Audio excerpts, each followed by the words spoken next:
The Memorial Gardens of Harmony Station existed in a pocket of engineered tranquility, where bioluminescent flowers from a dozen worlds created an ethereal tapestry of light and shadow. Here, among the carefully tended beds of remembrance, species from across the galaxy came to honor their departed. The soft hum of environmental systems mixed with the gentle trickle of water features, creating a symphony of peace that seemed to hold the station's grief in gentle embrace. Naya knelt beside a cluster of thymerus blooms, their silver petals reflecting the artificial starlight that filtered through the garden's transparent dome. Her fingers, long and graceful with the characteristic silver-blue skin of her people, moved with practiced precision as she tended to the delicate flowers. Each bloom represented a memory, a life celebrated, a love remembered. The Valdorian way was to nurture beauty in honor of those who had passed, transforming sorrow into something that could grow and flourish. The thymerus had been Kale's favorite. Her bonded partner had always said they reminded him of her eyes, luminous, ever-changing, full of depths that held secrets of distant worlds.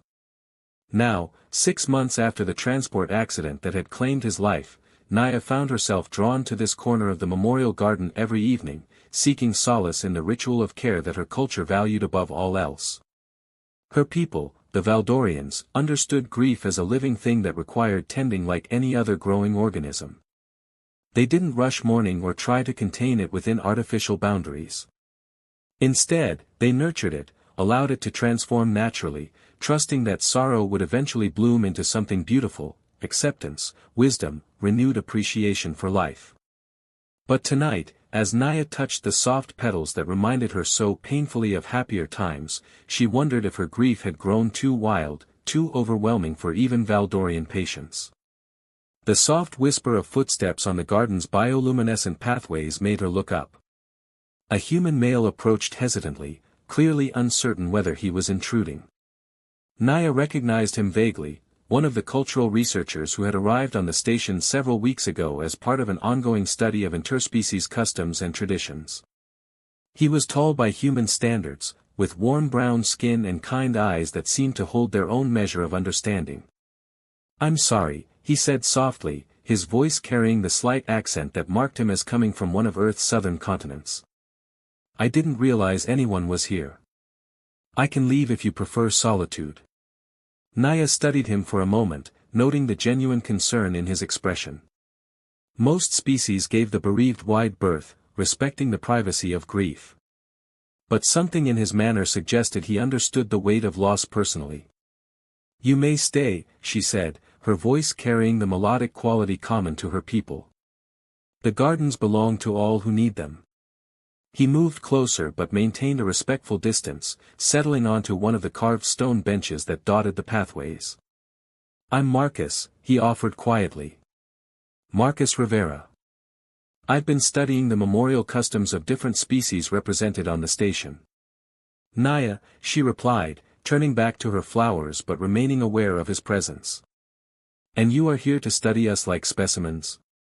There was no accusation in her tone, merely curiosity, but Marcus felt compelled to clarify. "Not specimens. People. I'm trying to understand how different cultures process loss, how they find meaning in grief. I lost my wife 2 years ago, and I've been searching for understanding, I suppose." The admission hung in the air between them, honest and raw. Naya's hand stilled on the thymerus petals as she absorbed this information. She turned to face him fully, her luminous eyes studying his face with new interest. "I am sorry for your loss," she said, the formal words carrying genuine warmth. "How do humans honor their dead?" Marcus was quiet for a moment, considering. "It varies. Some hold celebrations of life, others prefer quiet remembrance. We tell stories, share memories, sometimes plant trees or dedicate benches. But honestly, I'm not sure we do it very well. We tend to rush through grief, to treat it like an illness that needs curing rather than a natural process." "And yet you came here," Naya observed. "To the memorial gardens of other species." "I did." He met her gaze steadily. "Because I realized I didn't know how to grieve properly. Human customs felt insufficient for what I was feeling.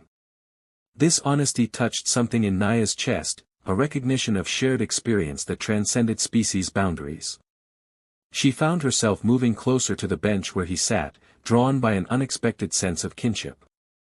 "Among my people," she said, settling beside him but maintaining the proper distance, "we believe grief is like a seed. Plant it too shallow, and it withers without taking root. Bury it too deep, and it cannot find the light needed to grow. The art is in finding the right depth, the right care, so that sorrow can transform into something beautiful." Marcus listened intently, struck by the poetry of her words. "That's beautiful. And wise. What do the thymerus flowers represent?" "Enduring love," Naya replied, her voice soft with memory. "They bloom for decades if properly cared for, growing more beautiful with age. My bonded partner, Kale, used to say they were like love itself, requiring constant attention but rewarding that care with lasting beauty." "He sounds like he was a remarkable person." "He was." Tears gathered in her luminous eyes, but she didn't try to hide them. In Valdorian culture, tears were simply another expression of love, as natural as laughter or song. "He died in a transport accident 6 months ago. I have been tending these flowers in his memory, but lately." "Lately?" Marcus prompted gently when she trailed off. "Lately, I wonder if I am loving him properly. If I am honoring his memory or simply wallowing in my own sorrow." The admission seemed to surprise her with its honesty. Marcus considered his words carefully. "In my culture, we have a saying, grief is love with nowhere to go. But looking at these gardens, seeing what you've created here, I think your love has found a place. It's growing, literally, into something that brings beauty to others." Naya looked at him with surprise. No one had ever framed her grief in quite those terms before. The idea that her sorrow could be seen as love finding expression rather than an indulgence in pain shifted something fundamental in her understanding.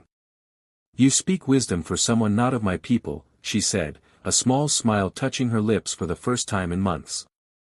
"Sometimes an outside perspective can see things differently," Marcus replied. "Just as your words about grief being like a seed have given me a new way to think about my own loss."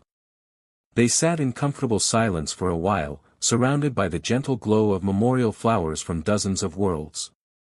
Each bloom told a story of love transcending death, of beauty emerging from sorrow.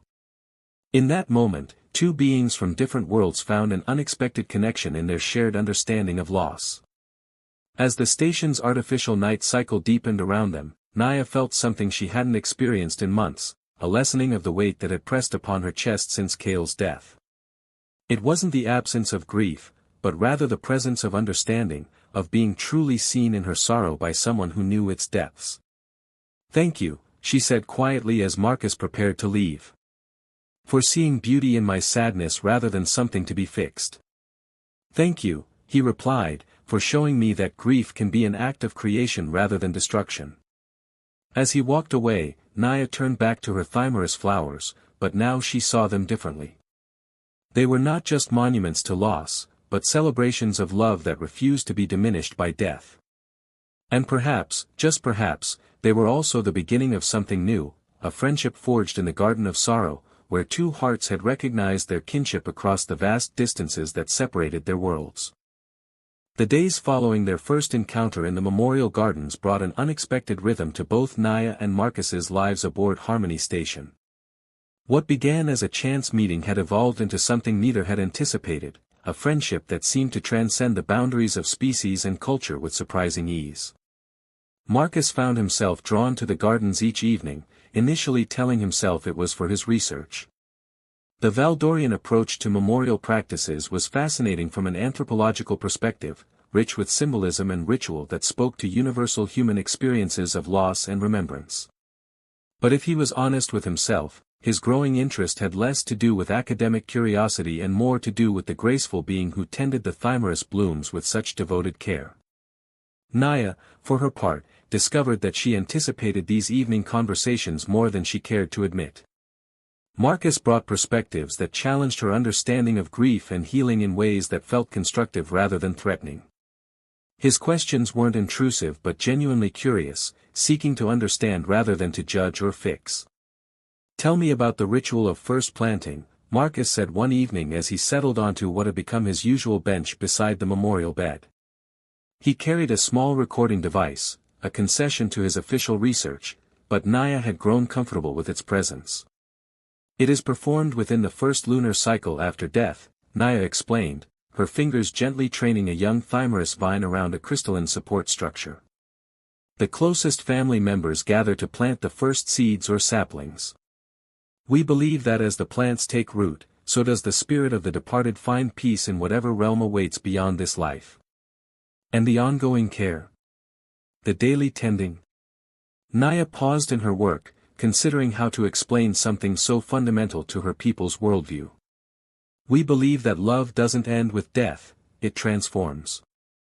The care we give to memorial plants is a way of keeping that love active, purposeful. It gives our grief meaning beyond mere sorrow." Marcus nodded thoughtfully. "On Earth, we have similar concepts but express them differently. We might say someone lives on in our memories, or that they're watching over us. But there's something beautiful about making that connection physically manifest through growing things." "What do humans do with grief that has no outlet?" Naya asked. "If love becomes memory but has no way to remain active?" The question struck Marcus as profoundly insightful. "We struggle," he admitted. "Many humans get stuck in their grief precisely because they don't know how to channel it productively. We're told to move on, or let go, but those phrases suggest abandonment rather than transformation." Over the following weeks, their conversations deepened beyond the academic exchange of cultural practices. They began sharing personal stories, intimate details of their relationships with their lost partners, and their individual journeys through the landscape of grief. Elena was a xenobiologist, Marcus shared one evening as they walked among the memorial garden's winding paths. She studied extremophile organisms, life that thrives in impossible conditions. She used to say that love was like those organisms, capable of surviving in environments where logic said it shouldn't be possible. Naya listened with the focused attention her people gave to sacred stories. "She sounds like someone who understood the persistence of life." "What drew you to her?" Marcus smiled at the memory. "Her curiosity about everything. She asked questions that made me see familiar things in completely new ways. Not unlike someone else I've recently met." The comment carried layers of meaning that neither fully acknowledged aloud, but both felt the subtle shift in the air between them. What had begun as shared grief was evolving into something more complex. "Kale was a harmony singer," Naya offered in return. "Among my people, music is used to maintain balance in enclosed spaces, ships, stations, underground cities. His voice could literally tune the resonance of a room to promote calm and well-being. I used to tease him that he had tuned my heart's rhythm to match his own. And now?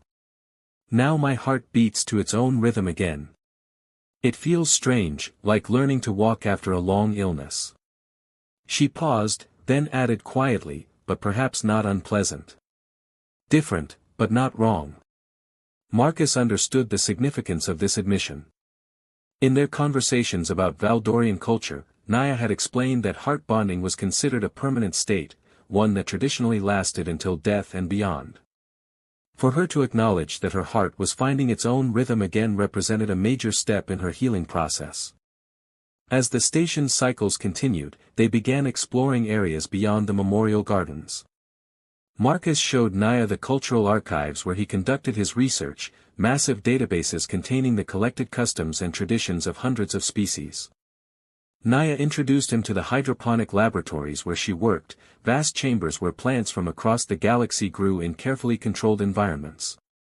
"This is remarkable," Marcus said, studying a wall of growing charts that tracked dozens of different species' environmental needs. "You're essentially creating a catalog of life itself." "Not creating, preserving," Naya corrected. "As species interact more frequently, we risk losing the unique characteristics that make each world's flora special. This laboratory ensures that future generations will know what thymerus flowers truly look like, how Terran roses actually smell, the exact shade of Andromedan crystal fruits. Marcus felt a familiar thrill of recognition, the excitement of meeting someone whose passion aligned with his own. That's exactly what I'm trying to do with cultural practices. Preserve the unique ways different species approach universal experiences before they're homogenized by increased contact. Their shared understanding of preservation's importance created another layer of connection. Both were dedicated to maintaining diversity in an increasingly interconnected galaxy, though they approached it from different angles. It was during one of these laboratory visits that their relationship shifted perceptibly. Naya was demonstrating the growth patterns of a particularly delicate vine species when Marcus moved closer to see the tiny buds she was indicating. His proximity, close enough that she could feel the warmth radiating from his human body, sent an unexpected thrill through her system. Valdorians typically maintained greater physical distance than humans, but Naya found herself not wanting to move away. Instead, she became acutely aware of the differences between them, his height advantage, the contrast between her silver-blue skin and his warm brown tones, the fascinating way his human eyes seemed to hold depths that shifted like water. "The buds are almost too small to see," he murmured, his voice lower than usual. "Yes," Naya replied, though she was no longer looking at the plants. "Sometimes the most significant changes begin with the smallest signs." Their eyes met, and for a moment, the carefully maintained friendship between them revealed deeper currents. Marcus felt drawn to trace the elegant patterns that seemed to flow beneath her skin like living artwork. Naya found herself curious about the texture of his hair, the warmth she could sense radiating from him. The moment stretched between them, full of possibility and uncertainty. Then the laboratory's automated systems chimed the end of the work cycle, breaking the spell and reminding them both of the complexities inherent in what they were beginning to feel. "I should return these specimens to their growth chambers," Naya said, her voice slightly breathless. "Of course," Marcus replied, stepping back but not before letting his fingers brush hers as she reached for the sample containers. The brief contact sent electricity through both of them, a reminder that whatever was growing between them had moved beyond friendship into uncharted territory. Later that evening, as they walked back toward the memorial gardens for what had become their traditional evening conversation, both were quieter than usual, processing the implications of their growing attraction. "Marcus," Naya said finally, her melodic voice carrying a note of uncertainty. "Among your people, how do you handle relationships that cross cultural boundaries?" "Honestly, we're still learning," he admitted. "Humans have only been part of the galactic community for 50 years. Most of our interspecies relationships are still professional or diplomatic. Personal connections are less common. And are they accepted when they do occur?" Marcus considered this carefully. "It depends. Some humans are more open to the idea than others. There's still a lot of uncertainty about how such relationships would work practically, different lifespans, biological compatibilities, cultural expectations. Among my people, bonding with other species is not forbidden, but it is rare," Naya shared. The heart-song connection that defines Valdorian partnerships was thought to be impossible across species barriers. But recent research suggests that emotional resonance might transcend biological differences. They had reached the memorial gardens, but instead of settling on their usual bench, they found themselves standing among the thymorous blooms, surrounded by the gentle glow of remembered love. "Are we talking theoretically?" Marcus asked softly. "Or are we discussing something more immediate?"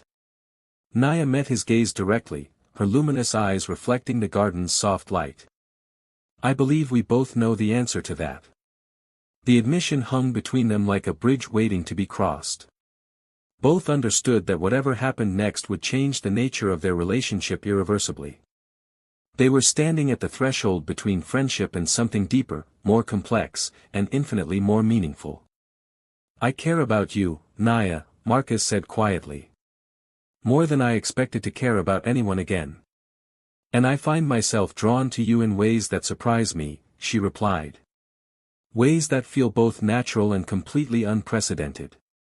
As they stood among the memorial flowers, two beings from different worlds acknowledged the growing connection between them.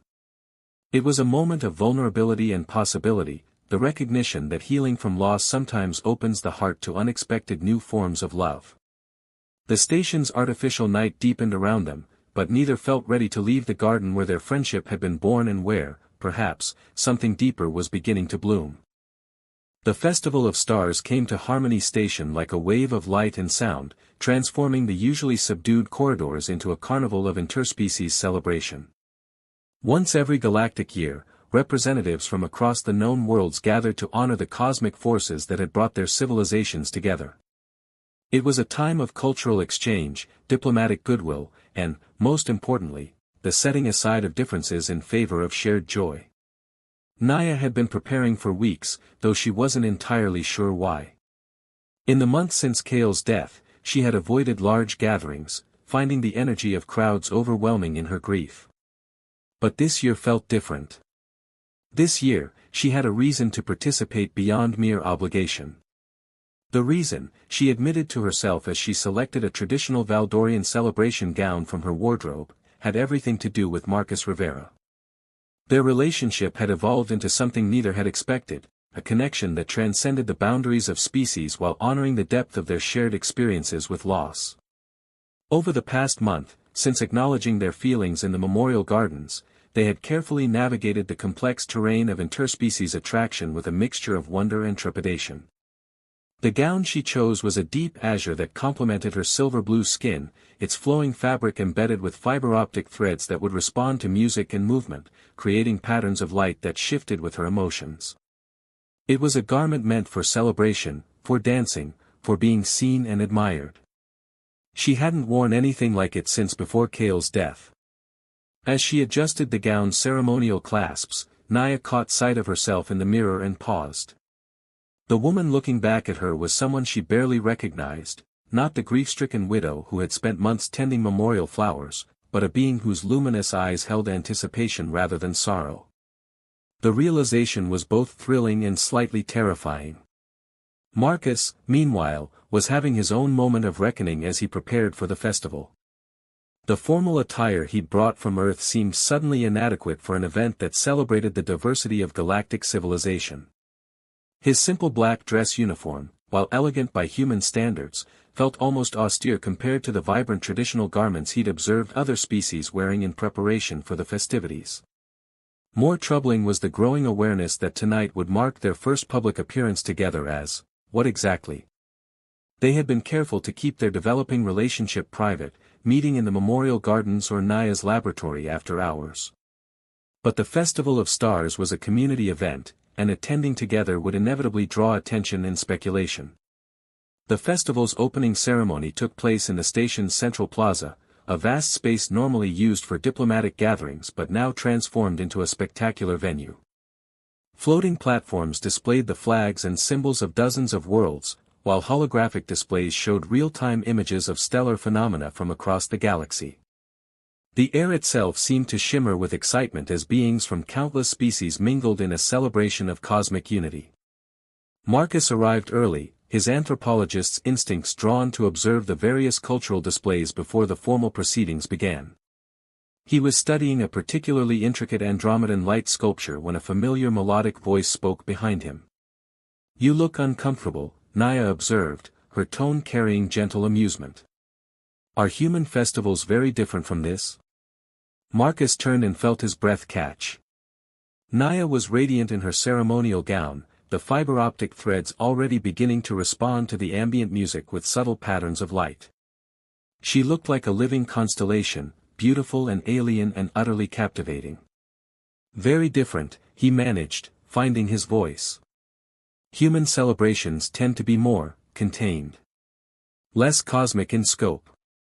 He paused, then added honestly, "You look absolutely stunning." A pleased flush colored Naya's cheeks, the equivalent of a human blush but manifesting as a deeper luminescence in her skin. "Thank you. I wasn't sure about wearing traditional garments. It's been some time since I felt ready for celebration. And now? Now I find myself curious about dancing with a human," she said, her eyes sparkling with mischief. "If you're willing to risk the speculation it will cause." Marcus felt his pulse quicken. "I think I can handle some speculation." The opening ceremonies began with a spectacular display of coordination between species. Representatives from each world performed brief traditional demonstrations, Andromedan light singing, Centaurian gravity dancing, Terran musical performances, and dozens of others. When the Valdorian delegation took their turn, Marcus watched in fascination as they created a living mandala of movement and sound, their bodies moving in perfect synchronization while their voices wove harmonies that seemed to resonate in the very structure of the station. "It's called the unity weaving," Naya explained softly. "Each voice represents a different aspect of existence: joy, sorrow, hope, memory, love. When woven together, they create something greater than the sum of their parts." Like the festival itself, Marcus observed. Each species contributing their unique gifts to create something beautiful. Exactly. Naya's hand found his, their fingers intertwining naturally. Like many things that bring different elements together. The gesture was small but significant. In the crowded plaza, surrounded by representatives from dozens of worlds, they were making their connection public for the first time. Marcus felt the weight of curious gazes from various species, but also sensed something else: approval, perhaps even admiration from those who recognized the symbolism of their union. As the formal ceremonies concluded and the festival transitioned to its more social phase, Marcus and Naya found themselves swept into the celebration. The plaza's center had been cleared for dancing, with musical performances representing the traditional rhythms of various worlds. Couples and groups moved together in a spectacular display of interspecies harmony. "I should warn you," Marcus said as they approached the dance area, "human dancing isn't particularly sophisticated compared to what we've seen tonight."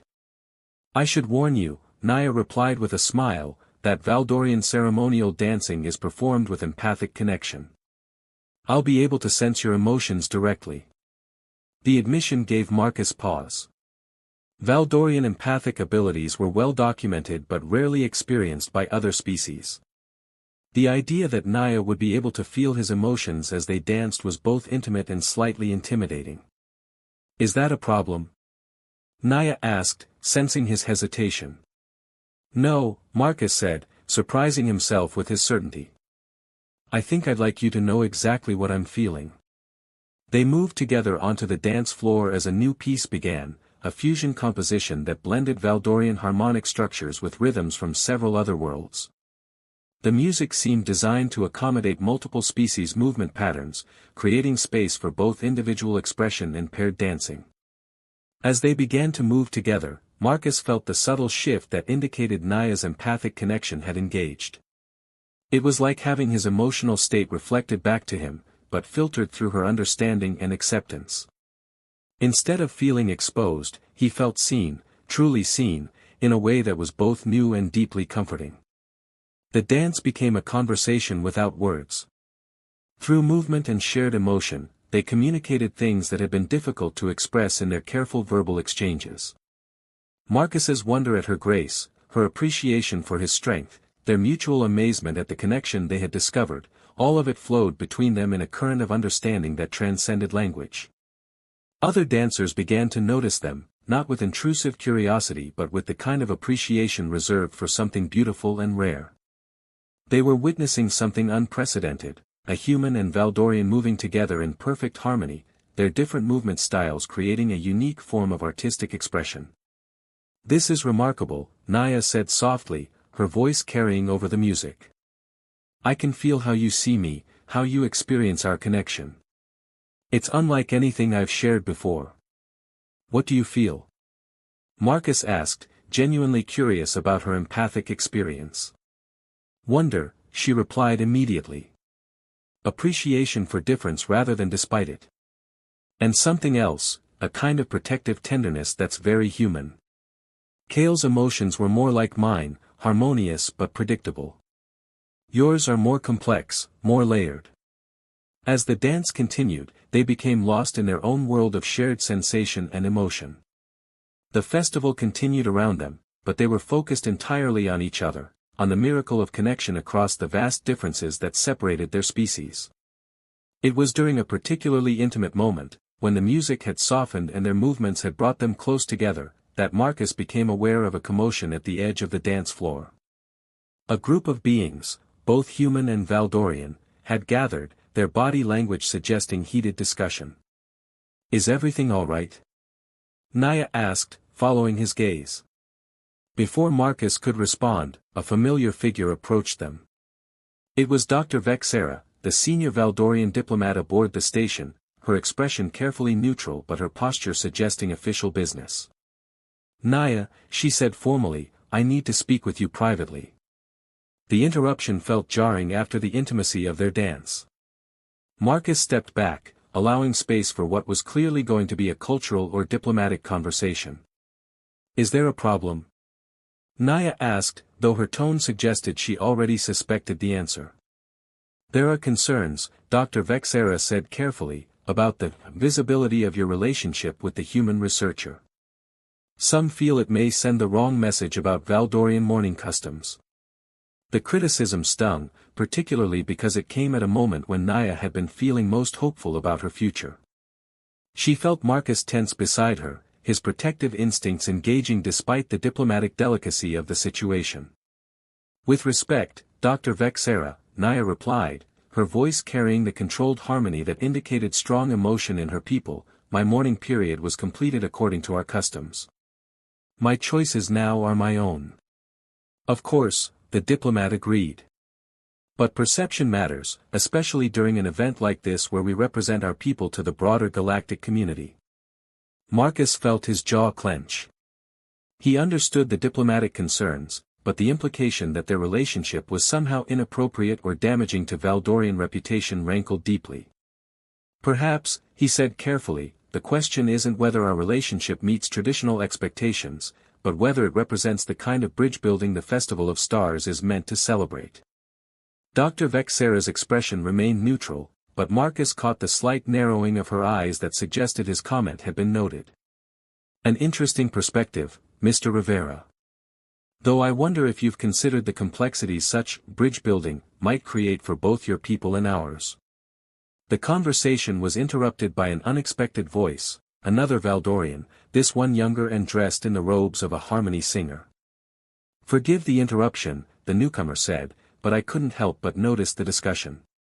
I am Gentai, and I wanted to say that what I witnessed on the dance floor was beautiful. Your movements together created harmony patterns I've never seen before, something entirely new that honored both your traditions." Other beings began to approach, drawn by the conversation. Marcus realized they were at the center of a spontaneous gathering that included representatives from multiple species. "I agree," said a Centaurian engineer.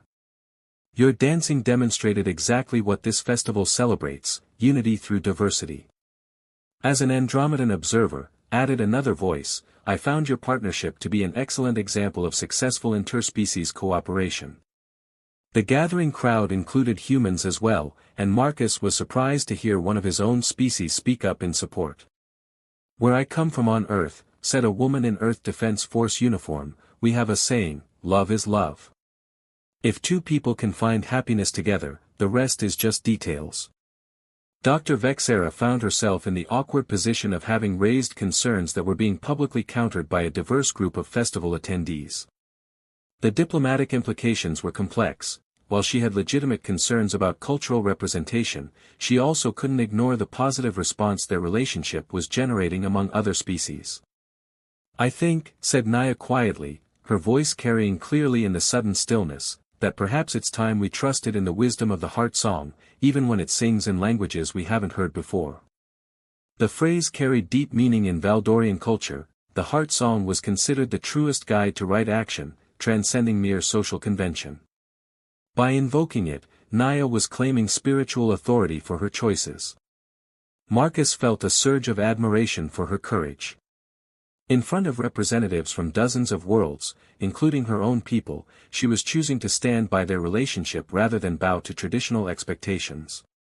"The heart song," he said, borrowing her cultural metaphor, "seems to be singing in harmony tonight."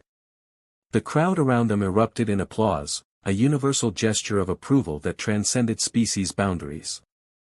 Even Dr. Vexera nodded reluctantly, recognizing that the moment had moved beyond diplomatic concerns into something approaching cultural celebration.